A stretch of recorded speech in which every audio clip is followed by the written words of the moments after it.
Olá, povo de Deus, boa noite a todos, na santa e gloriosa paz do nosso Senhor e Salvador Jesus Cristo. Esse amigo que vos fala, Darlisson, pastor da igreja aqui mundial Poder de Deus de Pissarra.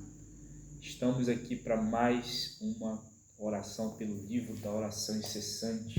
Esse livro aqui, nós temos orado todos os dias, né? Tem muitas pessoas que estão com os nomes aqui, nós temos feito oração. Se teu nome está aqui, pode ter certeza que você está sendo abençoado e você está sendo tocado pelo poder de Deus, tá certo? Quero pedir para vocês o like, deixa o like, compartilha, comenta, se inscreva se você não é inscrito.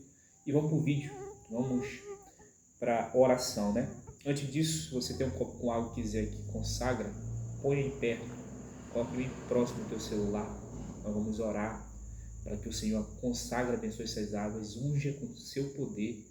E assim que você beber desta água, você será abençoado por água, tá certo? Em nome do Senhor Jesus. Eu tenho uma palavra também aqui, no livro de Lucas, capítulo 19, versículo 36.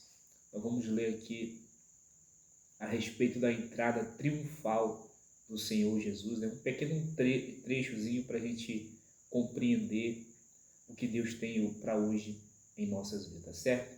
Vamos orar? Senhor nosso Deus, querido Pai, eu entro em oração neste momento, em Tua presença. Eu, juntamente com essas pessoas que estão do outro lado, nos assistindo, Pai, eu te agradeço por essa oportunidade de estar aqui, Senhor, como instrumento em Tuas mãos, para orar, para buscar, para pedir ao Senhor as bênçãos, as vitórias, pedir a Tua proteção, os Teus cuidados nessas pessoas, Pai. Estão aqui nesse livro, pessoas essas que me pediram oração, pessoas essas que precisam do socorro divino, porque talvez já pediram para tantas pessoas, meu Deus, que poderiam talvez ajudá-las, mas receberam uma resposta negativa.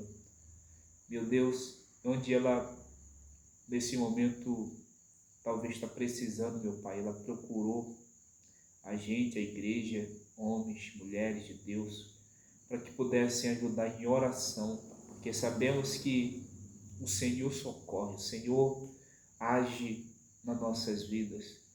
Como disse o Senhor para Josué, o Josué falou para aquela multidão, tão somente se nós agradarmos o Senhor se agradar de nós, o Senhor vai nos dar a terra que nos prometeu. Então, Pai, se agrada, meu Pai, do Teu povo, Senhor, nesse momento.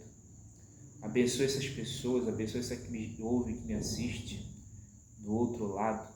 Toca nela, Senhor. Cura de todas as enfermidades, das maldições.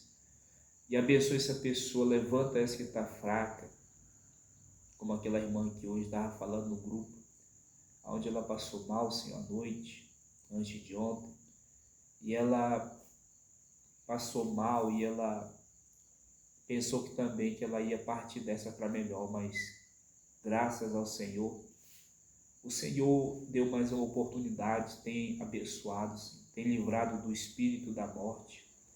Então, meu Deus, toca nessa pessoa, fortifica ela, fortaleça também essas que estão inscritas no canal. Abençoe, meu Deus, todas essas pessoas. Te apresento a minha família. Te apresento, meu Deus, os visualizadores, até mesmo aqueles que não gostam desse conteúdo, que criticam, mas eu oro por eles também, que o Senhor possa abençoar, mudar, Senhor, o coração, tirar aquilo que não agrada o Senhor, fazer delas uma nova criatura.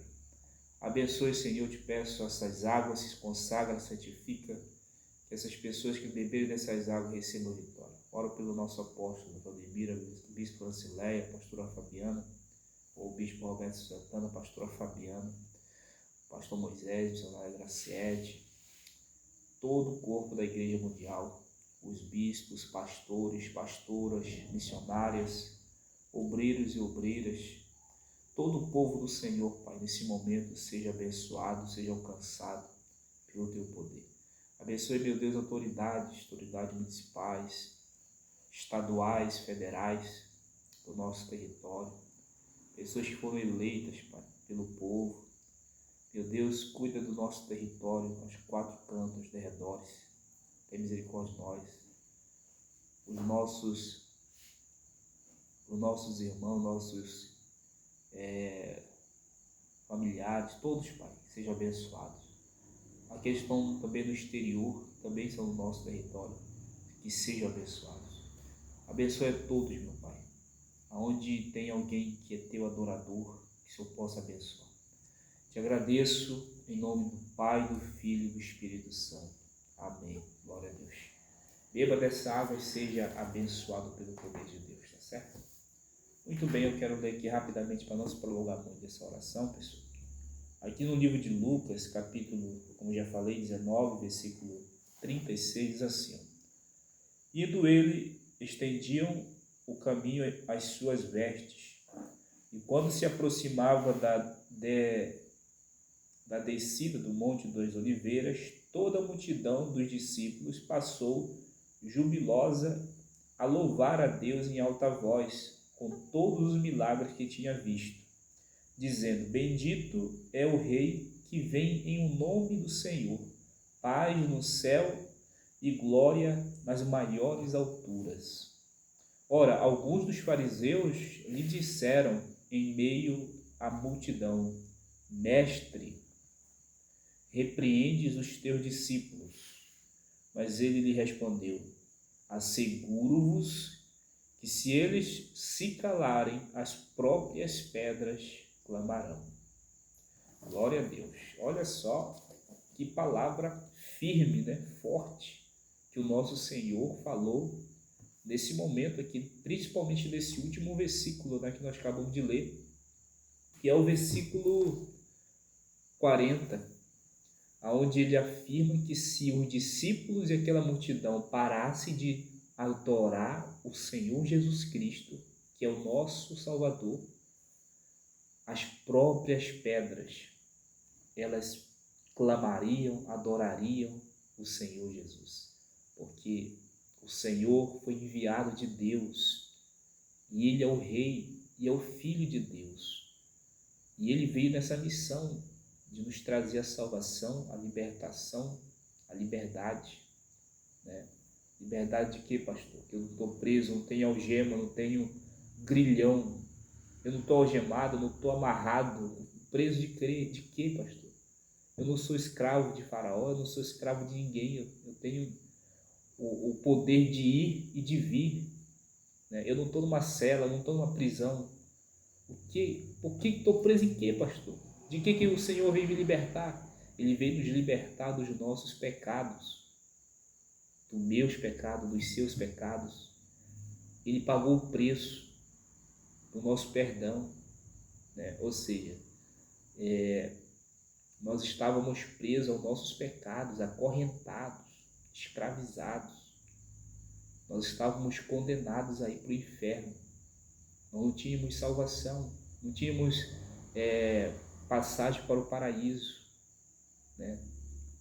Porque todos nós somos pecadores, né? E necessitamos da graça. Nós seremos salvos pela graça do Senhor. Mesmo que a pessoa seja boazinha, certinha, direitinha, que ande retamente, ela não transgride nenhuma lei, ela não desobedece nenhuma lei, né? Ela está com tudo em dia, não tem dívida, não tem conta, nunca fez mal para ninguém. Mas se ela não confessar que o Senhor Jesus, Ele veio nessa missão, enviado de Deus, para nos salvar, para libertar dos nossos pecados, a graça, o sangue dele não será em favor dessa pessoa, porque a pessoa precisa crer. Por isso que a palavra fala: aquele que crê e for batizado será salvo. Se porém aquele que não crê e não for batizado, ele já está condenado. Ou seja, ele está numa posição condenada. Enquanto ele tiver vida, ele vai estar lá condenado. Se ele não crer, mas a partir do momento, se ele crer, ele passa de condenado para salvo. Ele será perdoado pelo sangue precioso do Senhor. Foi por isso que o Senhor morreu na cruz. Foi por isso que o Senhor veio enviado de Deus, para perdoar o nosso pecado, para nos libertar dos grilhões da morte, para nos libertar dos grilhões dos pecados, porque a força, né, o grilhão, né, da morte é o pecado, a força da morte é o pecado. O que nos levaria à morte, no caso, né, para a condenação eterna, seria o pecado. Só que Deus nos libertou do pecado, o Senhor Jesus nos libertou. Então nós estamos livres da condenação e da morte, da morte, da segunda morte. E somos livres hoje por causa do Senhor Jesus Cristo. E os discípulos, aquelas pessoas, aquela multidão sabia disso. Por isso que estavam felizes, jubilando, glorificando, bendizendo o Senhor Jesus Cristo, juntamente com Deus também. Porque Deus enviou o seu Filho amado. Né? Por isso que fala lá. Tem um louvor que fala, Deus enviou seu Filho amado. É mais ou menos isso, é por aí. Deus enviou o seu Filho amado para nos libertar, para nos curar, para nos abençoar. Né? Nos deu o direito da salvação, da vida eterna. Esse é o maior projeto de Deus. É a salvação, é a vida eterna. Está acessível a qualquer um, aquele que crê. Se ele crê, ele será salvo. Se não, já está na posição de condenado. E ele tem a oportunidade ainda de reverter essa situação. Enquanto ele vive, a porta está aberta para ele. A oportunidade está sendo dada, mas depois da morte não tem mais possibilidade da salvação se ele permanecer sem confessar, sem acreditar no nosso Senhor. Então, você que está nos assistindo, se você ainda não tem essa aliança com o Senhor, faça uma aliança com Ele. Entregue a sua vida para o Senhor, né? Aceite a Ele de todo o teu coração, que Ele vai te abençoar, tá certo? Então essa é a palavra de Deus, né? E relembrando um pouquinho aqui, nós estávamos falando sobre o Natal, né? Nós vamos fazer o culto de Natal, se Deus quiser, aqui na igreja, né? Dia 24, 7h30 da noite, domingo, vai ser muito forte.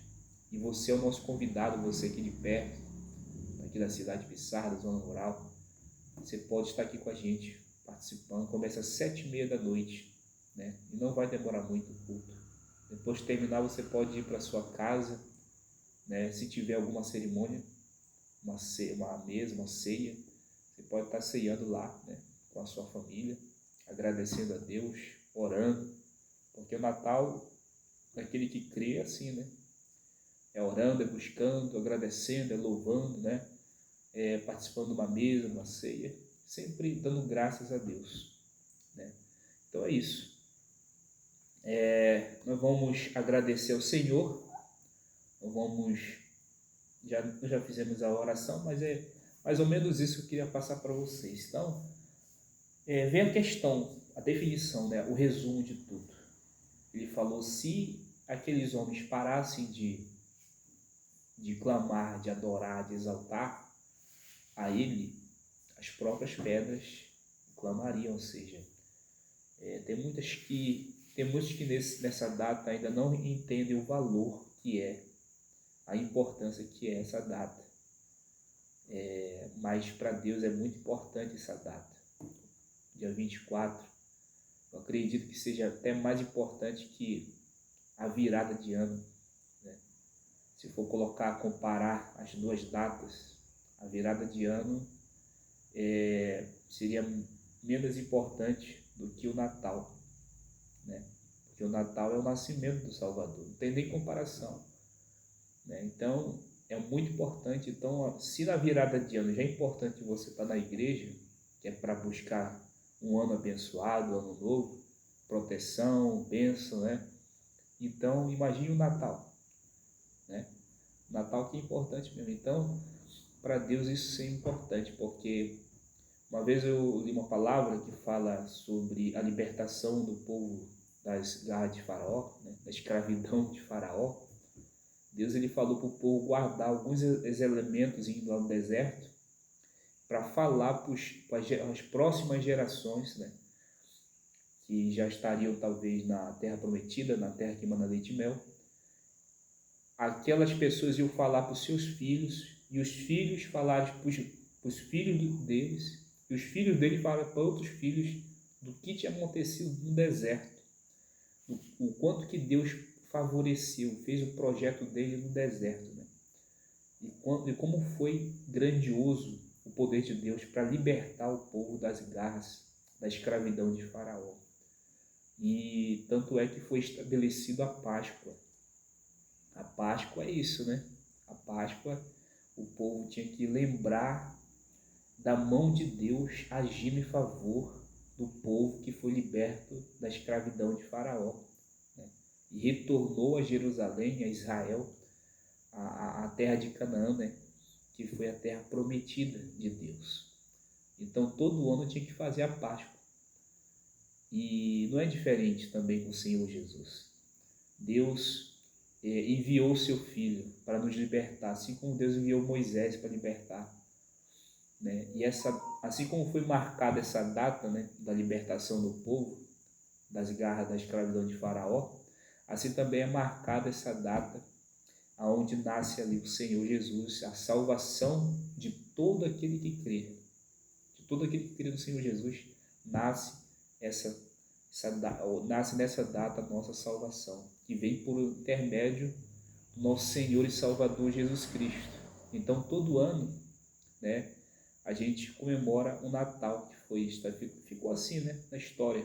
Pode ser que a história não seja exatamente assim, como muitos historiadores e arqueólogos falam, mas é basicamente isso, né? Foi mais ou menos assim que aconteceu nessa data, onde nós vamos lembrar que o Senhor Jesus nasceu e nós festejamos, comemoramos e damos graças a Ele, porque pela graça dele é que nós seremos salvos. A graça já está falando, graça, né? A graça é quando uma pessoa ela se apega a você, ela ama, se aproxima de você com amor, né? É a mesma coisa que um pai, um filho, a mãe com o filho, né? A mãe, ela expressa a graça pelo filho. Tem coisa que o filho vai fazer que a mãe ela vai relevar, ela vai dizer, não, é o meu filho, por exemplo, ele chega na casa, abre a geladeira, pega como tiver por lá e vai, se deita na cama e fica lá. Então a mãe vai relevar o pai também, por quê? Porque ele próximo, é família, tem um vínculo, né? A graça está ali, né? A graça. Então a graça da mãe, a graça do pai, a graça de todos estão ali. Por isso que o filho faz o que faz, né? E ninguém fala nada, por quê? Porque relevou por causa da graça.